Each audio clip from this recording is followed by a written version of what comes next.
বৃক্ষের কান্না। এক দেশে এক রাজা ছিলেন। তিনি পরপর 2 রাতে একই স্বপ্ন দেখছেন। স্বপ্নটি এই রূপ: ওনার দেশের একমাত্র বিখ্যাত বনের সকল প্রাণী মিলে একটি সভার আয়োজন করেছে, এমনকি এতে গাছপালাও আছে। সভাটি আয়োজন করেছে একটা বড় বৃক্ষের তলায়। সকল প্রাণীর প্রতিনিধিগণ একে একে যে যার মতো বক্তব্য দিচ্ছে। এর আহ্বায়ক হলো সেই বনের রাজা স্বয়ং বাঘ। উপস্থাপনা করছে হরিণ।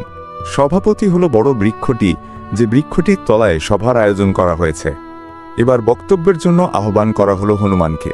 হনুমান বলল, আমরা এ গাছ থেকে ও গাছে লাফালাফি করে ফল খাই ও প্রয়োজনে গাছের পাতা খেয়ে বেঁচে থাকি।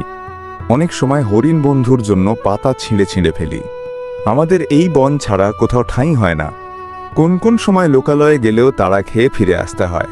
সুতরাং এই বনই হলো আমাদের একমাত্র ও আদি আশ্রয়স্থল। তাই এই বনরক্ষা আমাদের অত্যন্ত আবশ্যক।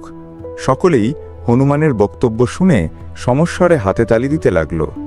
এবার উপস্থাপক হরিণ শিয়ালকে কথা বলার জন্য আহ্বান জানালো। শিয়াল মঞ্চে উঠে বলল, এখানে অনেক গুণীজন আছেন, বাঘ মামা আছেন মাননীয় সিংহ। তবুও বিনীতভাবে আমি বলি, বন রক্ষা করতে হলে আগে মানুষকে ঠেকাতে হবে। তবে মানুষকে ঠকানো সহজ কাজ নয়। তাদের হাতে বিভিন্ন অস্ত্র ও বন্দুক থাকে। ওকে, তাহলে আমি আবার পড়ছি। আমাদেরকে কৌশল অবলম্বন করতে হবে। সকলেই সমস্বরে জিজ্ঞাসা করল, কি সেই কৌশল? শিয়াল বলল, আমাদেরকে স্মারক লিপি লিখতে হবে এবং সেই স্মারক লিপি মহামান্য রাজার কাছে পাঠিয়ে দিতে হবে। এই পুরো বিষয়টা বিস্তারিত জানিয়ে দরকার হলে অন্যান্য মন্ত্রণালয়েও অনুলিপি দিতে হবে। আর এই কাজটা করতে হবে আমাদের প্রিয় পক্ষী কবুতরের মাধ্যমে। সকলে হাততালি দিয়ে শিয়ালের এই কথাকে অভিনন্দন জানালো। এবার কথা বলার পালা এলো বনের রাজা বাঘের। বাঘ সকলকে অভিনন্দন জানিয়ে শুরু করল, আমরা এই বনের অতন্ত্র প্রহরী বটে, কিন্তু মানুষের বিভিন্ন আধুনিক যন্ত্র ও অস্ত্রের মুখে আমরা অনেকটাই অসহায়। আমরা প্রাণীর মাংস খেয়ে বেঁচে থাকি, কারণ আমরা তৃণভোজী নই। একদিন খাবার খেলে 4 দিন আর কোনো খাবার খাই না। আমরাও বনকে রক্ষা করি, বিধায় হরিণ ও অন্যান্য তৃণভোজী প্রাণী লতাপাতা খেয়ে বেঁচে থাকে। আমি শিয়ালের পরামর্শ কার্যকর করতে চাই, আপনারা কি বলেন? সকলেই বলে উঠল, অবশ্যই অবশ্যই, আমরাও চাই। এবার সর্বশেষ ভাষণের জন্য বলা হলো আজকের সভাপতি বৃক্ষকে। বৃক্ষটি সকল অভিবাদন জানিয়ে বনের তরফ থেকে বলল, সর্বপ্রথম সৃষ্টিকর্তার প্রতি কৃতজ্ঞতা প্রকাশ করছি, যিনি আমাদেরকে সৃষ্টি করেছেন, যিনি আমাদেরকে এখানে উপস্থিত হওয়ার তৌফিক দিয়েছেন। তারপর আপনাদের প্রতি আমার কৃতজ্ঞতা, আমার মতো একজন নিরীহ নিশ্চল বৃক্ষকে আপনারা সবাই এই সভার সভাপতি করেছেন। এই জন্য আপনাদেরকে ধন্যবাদ। আপনাদের কথায় আমি সম্মানিত বোধ করছি। আমি আপনাদের সকলের কথাই গভীর মনোযোগ দিয়ে শুনেছি। আমার সকলের কথাই অত্যন্ত ভালো লেগেছে। আসলে সত্য বলতে কি, বৃক্ষরাজিকে আল্লাহ অন্যান্য প্রাণীদের সেবার জন্য সৃষ্টি করেছেন। আমাদের প্রতিবাদ এবং লুকাবার ও পালানোর কোনো অবকাশ নেই, নেই কোনো আত্মরক্ষার সুযোগ। আমার সেরা সৈনিক বাঘকে মানুষ বন্দুক দিয়ে হত্যা করে তার চামড়া বাজারে বিক্রি করে, হরিণকে শিকার করে তার মাংস ভক্ষণ করে এবং বাজারেও বিক্রি করে। তারা প্রতিদিন বনের উদ্ভিদ ও বনের সমস্ত প্রাণী জাতিকে নিধন করে দিতে চায়। আমার বনের বৃক্ষগুলিকে দিনের পর দিন কেটে সবার করে দেয়া হচ্ছে। এমনকি ছোট ছোট চারা বৃক্ষও বাদ দেওয়া হয় না।